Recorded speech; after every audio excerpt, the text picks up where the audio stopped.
हमारे YouTube channel हेंच के वीडियो को लाइक शेयर सब्सक्राइब करना ना भूले।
पर भेते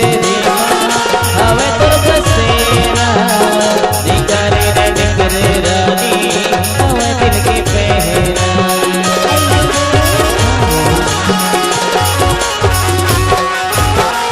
शादी की पर भेते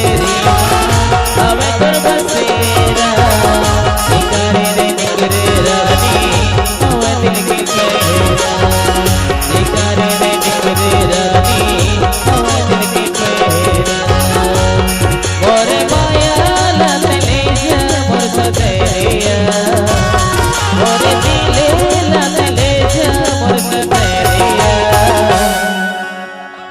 बोला छड़ के चल दे बेना किसने है तोर सुरता मारो अंतरी हो अरे ज्यादा ज्यादा विकेट होगा अरे मोर दुखला पर मैं जाता हूं ज्यादा ज्यादा विकेट हो माया अगर सही बता बोला छोड़ के चल दे बेना हां इसने कोनो कोन हम बैठ के तोर सुरता मारो अंतरी हो ज्यादा ज्यादा विकेट हो जी मोह देखत तोर माया में सुख सिकल हड्डी होगा अरे मोह तोर प्रेजेंट बाय हेंच के वीडियो कैराउंडी देखी बंद कई थो का मैं है तुरवी ऐसे ही हो रे बरसते मैं है तुरवी ऐसे ही हो रे बरसते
मम्मा जरूर तक फसिया जो हो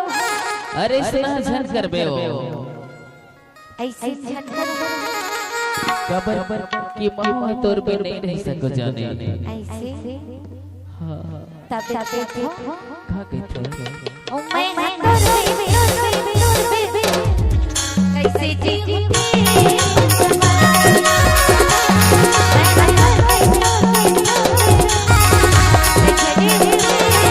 मोर दिले लतले जबर सदैया मोर दिले लतले जबर सदैया अब कहते हैं मोला छोड़ के चल देबे ना हां हां हां ये करेंट दिखत हुए पर ये करेंट ले छू दे हो अरे झूठ छुपेगा अरे मैं छू के नहीं हो छुपेगा अरे झूठ अरे कहीं नहीं रे बेटा मही रे के क्या कर हो अरे बोला छोड़ के कब कब जाओ भैया सच्चे कहते हैं सही ही होगा तभी तो कहते हो का